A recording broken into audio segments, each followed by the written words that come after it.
जय श्री कृष्णा। राधे राधे दोस्तों आज की इस वीडियो में आप सुनेंगे जेठ मास महात्म्य के 17वें अध्याय की कथा। पिछले अध्याय की कथा में हमने सुना था कि सावित्री ने सत्यवान को अपने वर के रूप में वरण कर लिया। तब नारद जी कहते हैं कि सत्यवान तो अल्पायु है, लेकिन सावित्री अपने प्रण से नहीं हटती और सत्यवान से ही विवाह करना चाहती है। तब राजा अश्वपति, जो सावित्री के पिता थे, सत्यवान और सावित्री का विवाह कर देते हैं। विवाह के बाद सावित्री सत्यवान के साथ उनके आश्रम पर आ जाती है और अपने सास ससुर की बहुत सेवा करती है। नारद जी ने कहा था कि सत्यवान की आयु 1 वर्ष ही शेष है। नारद जी की ये वचन सावित्री के हृदय में बार बार गूंजते रहते हैं। धीरे धीरे समय बीतता रहता है और 1 वर्ष पूर्ण हो जाता है। 1 वर्ष पूर्ण होने के बाद एक दिन सत्यवान अपने माता पिता की आज्ञा लेकर ईंधन के लिए वन में जाता है। अब उनके पीछे पीछे साथ में सावित्री भी जाती है। देववश वहां जाते ही सत्यवान के सिर में बहुत तेज दर्द होता है और वे वृक्ष से गिर जाते हैं और वृक्ष से गिरते ही उनके प्राण निकल जाते हैं। हे मुने, यमराज उनके अंकुष्ट सदृश जीवात्मा को सूक्ष्म शरीर के साथ बांधकर यमपुरी के लिए ले जाने लगते हैं। तब सावित्री भी उनके पीछे जाती हैं। संयम निपुरी के स्वामी यमराज ने सुंदर सावित्री को पीछे पीछे आता देखा तो मधुर वाणी में कहा, धर्मराज ने कहा, ओह सावित्री, तुम इस मानव देह से कहाँ जा रही हो? यदि पति के साथ जाने की तुम्हारी इच्छा है तो पहले इस शरीर का त्याग कर दो। मृत लोक के प्राणी इस 5 भौतिक शरीर को लेकर मेरे लोक में नहीं आ सकते। नश्वर व्यक्ति नश्वर लोक में ही जाने का अधिकारी है। हे साध्वी, तुम्हारा पति सत्यवान भारतवर्ष में आया था, उसकी आयु अब पूर्ण हो गई है। अपने किए कर्म का फल भोगने के लिए अब वो मेरे लोक में जा रहा है। प्राणी का कर्म से ही जन्म होता है, कर्म से ही उसकी मृत्यु होती है। सुख दुख भय और शोक ये सभी कर्म के अनुसार ही प्राप्त होते रहते हैं। कर्म के प्रभाव से जीव इंद्र भी हो सकता है। अपना उत्तम कर्म करके उसमें ब्रह्मापुत्र तक बनने का सामर्थ्य है। अपने शुभ कर्म की सहायता से प्राणी श्री हरि का दास बनकर जन्म आदि विकारों से मुक्त हो सकता है। संपूर्ण सिद्ध अमृतत्व और श्री हरि के सालों के आदि 4 प्रकार के पद भी अपने शुभ कर्मों के प्रभाव से प्राप्त कर सकता है। देवता मनु, राजेंद्र, शिव, गणेश, मुनीन्द्र, तपस्वी, वैश्य, स्थावर, जंगम, पर्वत, राक्षस, पशु, किरात, अत्यंत सूक्ष्म जीव, कीड़े, दैत्य, दानव, असुर, ये सभी योनि प्राणी को अपने कर्मों के अनुसार ही प्राप्त होती है। इसमें कुछ भी संशय नहीं है।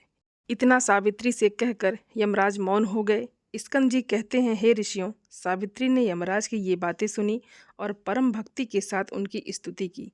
फिर वो पूछने लगी, हे भगवान, कौन से कार्य हैं, किस कर्म के प्रभाव से क्या होता है, कैसे फल में कौन से कर्म हेतु हैं, कौन देह है, कौन देही है, संसार में प्राणी किसकी प्रेरणा से कर्म करता है, ज्ञान, बुद्धि, शरीर धारियों के प्राण, इंद्रियां, उनके लक्षण, देवता, भोक्ता, भोज, निष्कृत, जीव और परमात्मा, ये सब क्या है, कौन है, इन सब का मुझे परिचय दे। तब धर्मराज जी कहते हैं, हे सावित्री, कर्म 2 प्रकार के होते हैं, अशुभ कर्म और शुभ कर्म।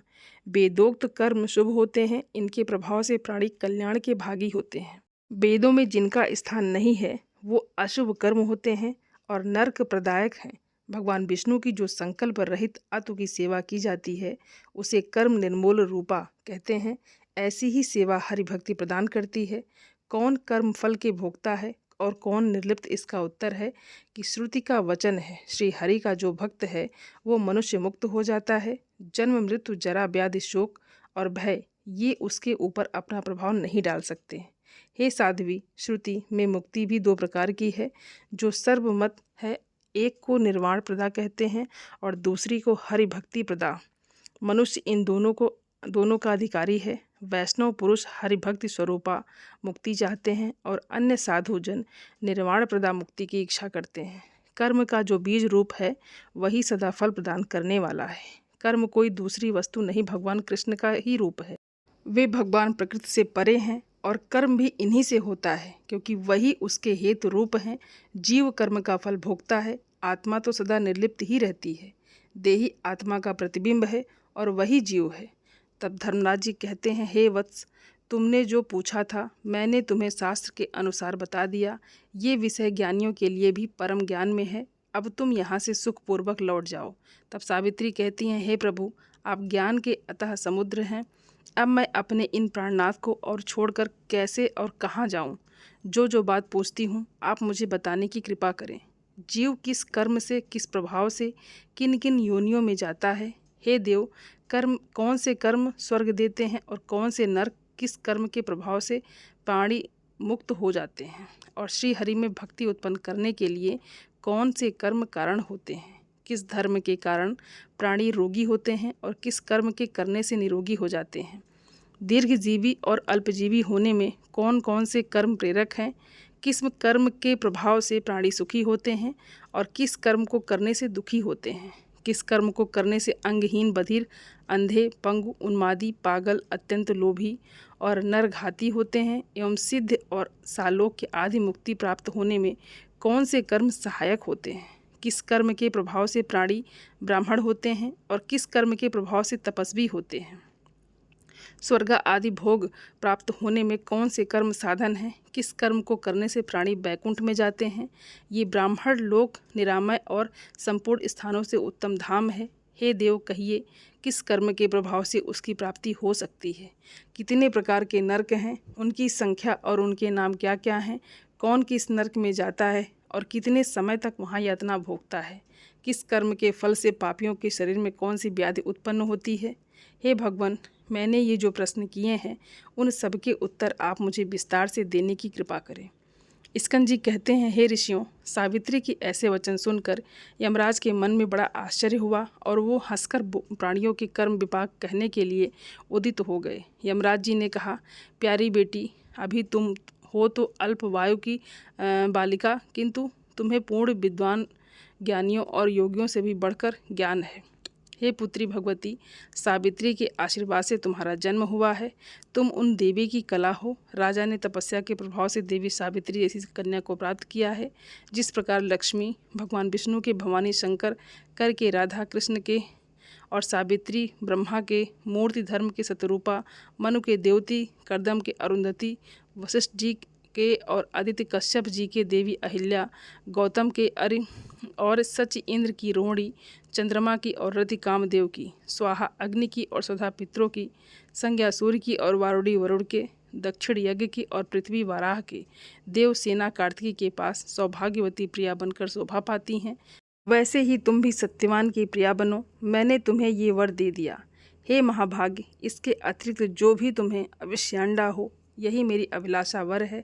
साथ ही मेरे पिता भी 100 पुत्रों के जनक हों, मेरे ससुर को नेत्र लाभ हो और उन्हें पुनः राजश्री प्राप्त हो जाए, ये भी मैं चाहती हूँ। हे जगत प्रभु, सत्यवान के साथ मैं बहुत लंबे समय तक रहकर अंत में भगवान श्रीहरि के धाम में चली जाऊँ, ये वर देने की भी कृपा करें। हे प्रभु, मुझे जीव के कर्म का विपाक और विश्व से तर जाने का उपाय सुनने के लिए मन में महान कौतूहल हो रहा है, अतः ये सब बातें मुझे आप विस्तार से बताइए। तब धर्मराज जी ने कहा, हे महासाध्वी, तुम्हारे सारे मनोरथ पूर्ण होंगे। अब मैं तुम्हें प्राणियों का कर्म विपाक कहता हूँ, तुम ध्यान से सुनो। भारतवर्ष में ही शुभ अशुभ कर्मों का जन्म होता है।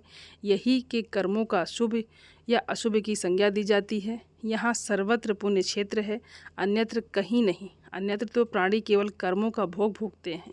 ये पतिव्रते देवता, दैत्य, दानव, गंधर्व, यक्ष, राक्षस और मनुष्य ये सभी कर्म के फल भोगते हैं, परंतु सबका जीवन समान नहीं होता। इनमें से मानव ही कर्म का जनक होता है, अर्थात मनुष्य योनि में ही शुभ अशुभ कर्म किए जाते हैं, जिनका फल सर्वत्र अन्य योनियों में भोगना पड़ता है। विशिष्ट जीवधारी विशेषकर मानव ही सब योनियों में कर्मों का फल भोगते हैं और अन्य योनियों में भटकते रहते हैं। वे पूर्व जन्म का किया हुआ शुभ अशुभ कर्म भोगते हैं। शुभ कर्म के प्रभाव से स्वर्गलोक में जाते हैं और अशुभ कर्मों से उन्हें नरकों में भटकना पड़ता है। कर्म का निर्मूलन हो जाने पर ही मुक्ति प्राप्त होती है। हे साध्वी, मुक्ति भी 2 प्रकार की बताई गई है, एक निर्वाण स्वरूपा और दूसरी परमात्मा श्री कृष्ण की सेवा स्वरूपा। बुरे कर्मों से प्राणी रोगी होता है और शुभ कर्मों से आरोग्यवान होता है। वो अपने शुभ अशुभ कर्म के अनुसार दीर्घजीवी, अल्पायु, सुखी और दुखी होता है। कुचित कर्म से प्राणी अंगहीन, अंधे और बहरे हो जाते हैं। उत्तम कर्म के फल से सिद्ध आदि की प्राप्ति होती है। हे देवी, सामान्य बातें बताई गई हैं, अब तुम कुछ विशेष बातें सुनो। हे सुंदरी, ये अतिशय दुर्लभ विषय शास्त्रों और पुराणों में वर्णित किया गया है, इसे सबके सामने नहीं कहना चाहिए। सभी जातियों के लिए भारतवर्ष में मनुष्य का जन्म पाना परम दुर्लभ है। हे साध्वी, सभी जातियों में ब्राह्मणों को श्रेष्ठ माना जाता है। वो सभी कर्मों में प्रशस्त होता है। भारतवर्ष में विष्णु भक्त ब्राह्मण सबसे श्रेष्ठ है। हे पतिव्रति, वैष्णव के भी दो भेद होते हैं, एक सकाम और दूसरे निष्काम। सकाम वैष्णव कर्म प्रधान होते हैं और निष्काम वैष्णव केवल भक्त होते हैं।